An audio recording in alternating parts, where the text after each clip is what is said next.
नमस्कार मित्रांनो. तर जुनं गाणं आठवतं का सुनील गावस्करांचं?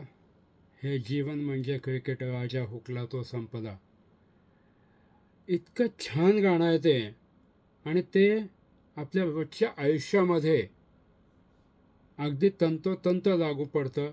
जेव्हा आपण ज्योतिषशास्त्राची सुद्धा जेव्हा त्याच्याशी एक तुलना केली असं जर म्हणलं तर 100% ते लागू पडतं.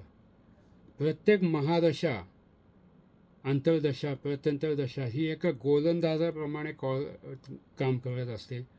ते स्वतःचे चेंडू फेकत असतात आणि येणारा फलंदाज म्हणजे तुम्ही किंवा आम्ही, आपण त्या चेंडूला मारण्याचा प्रयत्न करतो. काही जणांचे चौकार बसतात, काही जणांचे षटकार बसतात, काही जण तिथल्या तिथंच आऊट होतात.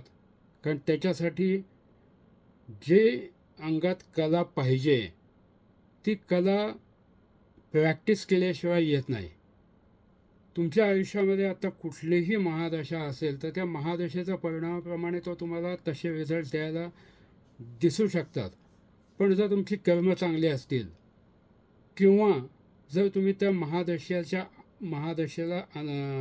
समजून घेतला आणि त्याच्या अनुषंगाने जर तुमची पुढचा प्लॅन ठरवलात तर ती महादशा अगदी व्यवस्थित जाते.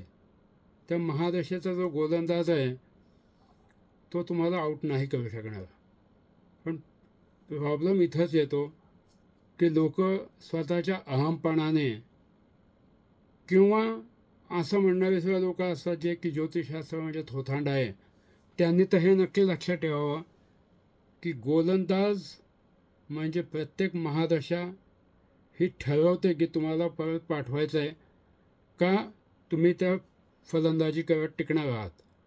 आणि तुमची सगळी एवढी केलेली कर्म आहेत, तुमच्या प्रत्येक महादशामध्ये तुम्ही चांगली वाईट जी काय सगळी कर्म करता ती आणि ज्या पद्धतीने तुम्ही ते कर्म करून तुम्ही ते खेळ खेळलायत, ह्या सगळ्याचा हिशोब जेव्हा शनी महाराजांची दशा येते तेव्हा सगळ्याचा हिशोब निघतो. शनी महाराज म्हणजे सगळ्यात स्ट्रिक्ट अंपायर आहे असं म्हटलं तरी चालेल.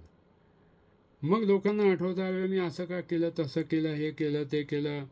आणि काही जण मग शेवटी ज्योतिषशास्त्राला बदनामही करतात. पण तसं नाही आहे. तुम्ही जर का स्वतः जाणून घेतलं की कुठली महादशा आहे, त्याचं कारकत्व काय आहे, त्या कुठल्या ग्रहाचं काय कारकत्व आहे, त्यावेळेस मी त्याच्या अनुषंगाने काय काम केलं पाहिजे आणि काय करायला नको, हे जर तुम्ही एकदा समजून घेतलं तर तुम्हाला प्रत्येक महादशा व्यवस्थित पुढे ढकलता येईल. तुम्हाला कुठल्या गोलंदाजाला चौकार मारायचा आहे, कोणाला षटकार मारायचा आहे, हे आपोआप लक्षात येईल.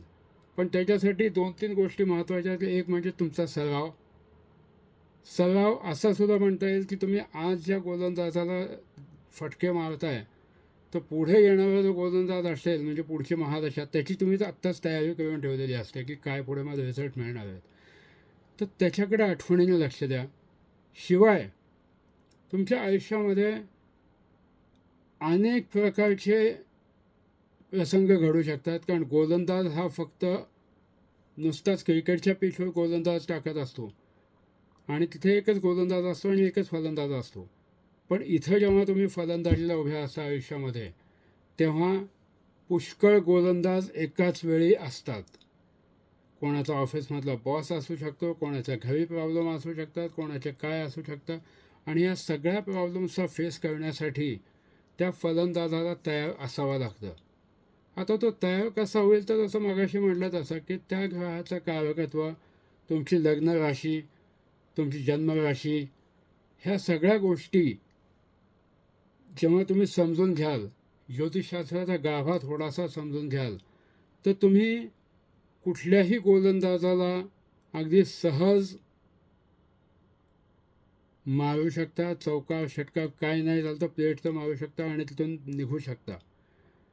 पण जर समजा ते घेतलंच नाही, तर तो गुणच अंगात जमला नाही, तर शेवटी पर्याय एकच होतो की तो गोलंदाज तुम्हाला अशी काय फिरकी टाकतो की तुम्ही पॅव्हिलियनमध्ये तरी जाता, नाही तर कायमची क्रीज म्हणून आउट होऊन जाता. तर आता हे तुम्ही ठरवायचं आहे की कुठल्या गोलंदाजाला कधी आणि किती ताकदीने फटका मारायचा आहे. जेव्हा हे समजायला लागेल ना, तेव्हा तुमचा ज्योतिषशास्त्रावर सुद्धा विश्वास बसेल आणि स्वतःवर सुद्धा विश्वास बसेल. आणि मग तुम्हाला त्या गाण्याची पूर्ण जाणीव होईल आणि शिवाय ऐकायला मजा येईल की हे जीवन म्हणजे क्रिकेट राजा हुकला तो संपला. तर मित्रांनो, आयुष्याची ही कसोटी आय पी एलसारखी नाही आहे किंवा 2020सारखी नाही आहे. ही पूर्ण कसोटी आहे चांगली 5 दिवसाची. तर प्रत्येक गोलंदाजाला व्यवस्थित हँडल करायला शिका, व्यवस्थित मारायला शिका, म्हणजे तुमच्या आयुष्याची मॅच एका सत्कारणी लागेल. थँक्यू. आभारी आहे.